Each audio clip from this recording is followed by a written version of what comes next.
G'day YouTube, Warbles on a lot here. Sunday 28 February 2016. Dag into the Outsiders and First Dog on the Moon. And eventually we all get a vote. And there's a lot of talk about when that might be. You guys, would July be an early election or just be in the normal time frame? Alexandra, what's your thought on that? It's really funny how the government's been talking about this because maybe a couple of months ago Turnbull was saying, oh, it'll be the normal time, like October, November. And then like this week they're saying, well, it'll be in the normal time, like August, September, October, November. And they're like, so July wouldn't be early because July is right next to August. How about next week? Is next week good for you? Yeah. I mean, what does this amount to, Eleanor? I mean, clearly the government would have there was some attraction in sort of clearing the decks, having a clean sweep of all positions. I can't believe he didn't call the election weeks and weeks ago. It should have, from a strategic perspective, if you were Turnbull, you should have called it weeks and weeks ago. When you were on a high. Exactly. He should have skated that right in, but he didn't, and now he's going to be, scrabbling around to try and come up with an early election plan, trying to see if it's going to work or not. The magic is gone. The luster is gone, and I think any election campaign, whether it happens in July or September, is going to be like slowly pulling off a scab. Oh, how very evocative. David, just very quickly as a final point, I mean, things are getting closer and closer and closer. There's a real contest now.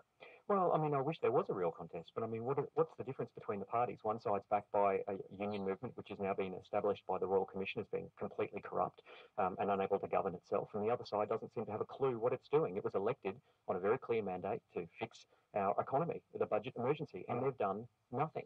Hooray! I thought you might say that. No, I mean, with those choices, we are truly spoiled in this great crucible of democracy that is Australia. Thank you all. David Bates, Managing Director of Workforce Guardian, Alexandra Lee, reporter for The Checkout, formerly from BuzzFeed, Eleanor Robertson, politics media writer, assistant editor of Yen magazine. Part of that electoral calculation is, of course, legislation to change the voting rules in the Senate. Now, you may be confused about this. We have provided this handy explainer.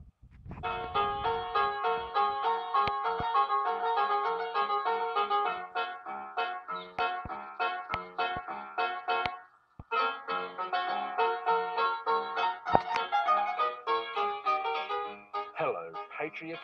Welcome to First Dog on the Moon's Guide to Modern Living. I'm the Walkley Award-winning editorial cartoonist for The Guardian Australia, First Dog on the Moon. And this week, Senate voting reforms. What do you need to know? How will these reforms affect you, and why do people insist on talking about democracy all the time when it's so boring?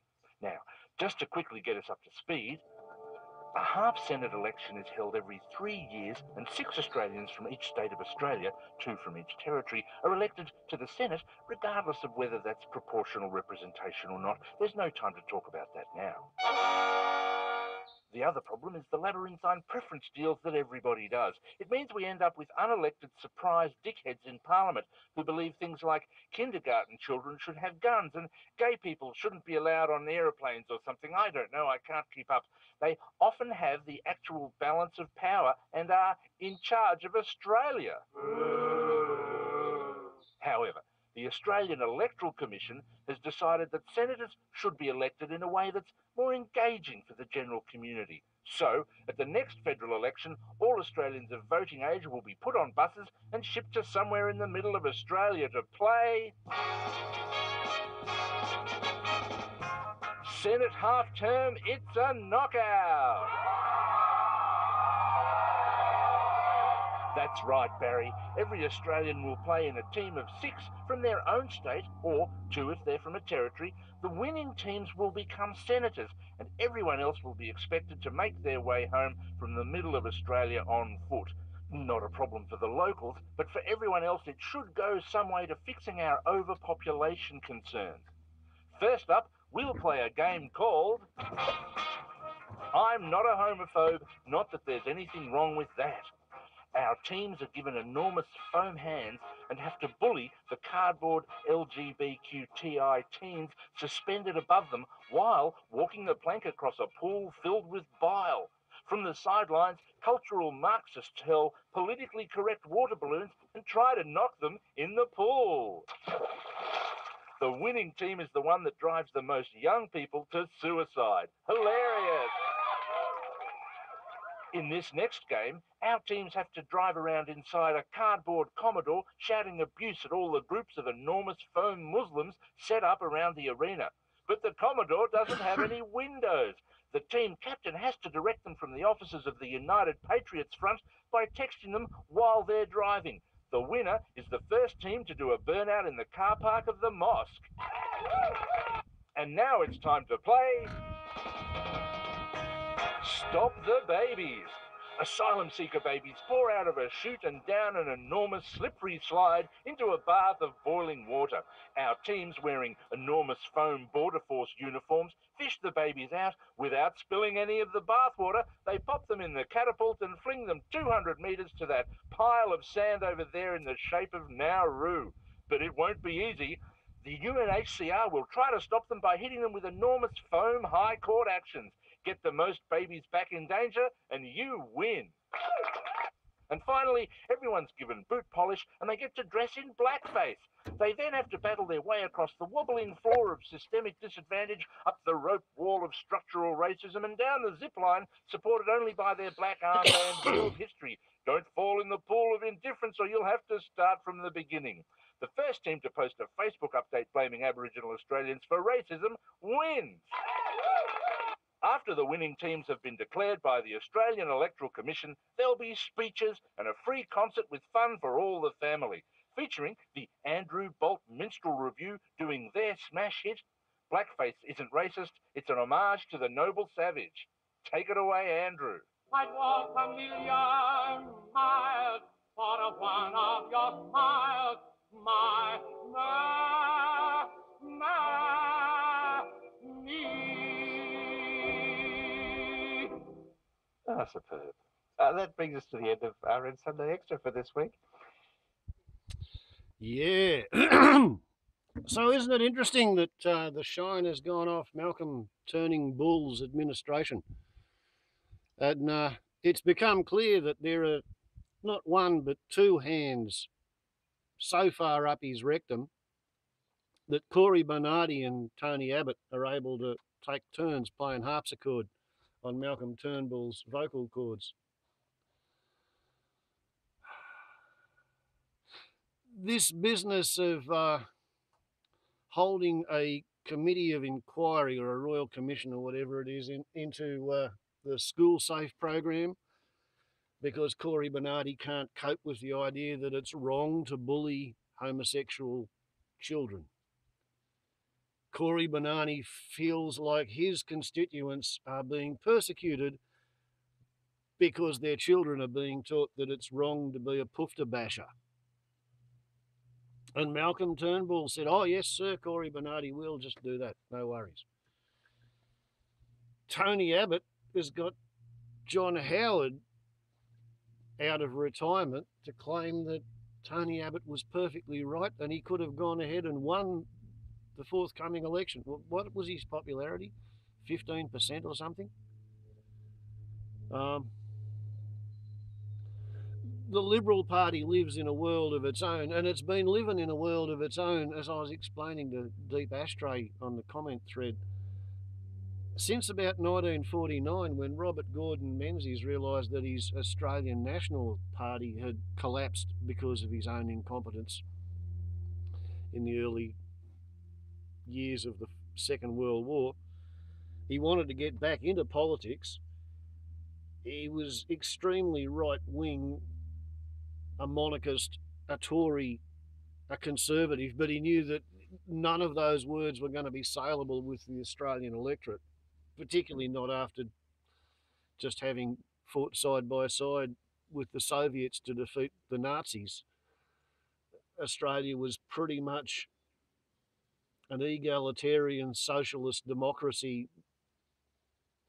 There were cooperatives all over the country, dairy cooperatives, fishing cooperatives, share farming enterprises. He couldn't launch a political party and call it, the Conservative Party, and expect to get any votes. So he just took a great big crock of shit and he put a sticker on it that said it was shoe polish. And since 1949, the loyal monarchists, who really enjoy living in an ordered society with very little changing from generation to generation, they have lined up and watched their boots go rotten and stink like something really bad. And they've been voting for the Liberal Party and believing that whatever that political organisation brought into practice was obviously a liberal idea, and in the dictionary, liberal means free and easy going. And really the only liberty that the Liberal Party was interested in was the liberty to exploit the workers and trash the environment in order to make a profit. That's why there's a coalition between the Liberal Party and what is now called the National Party, but it used to be called the Australian Country Party, and then it was the Country National Party, and now it's the National Party.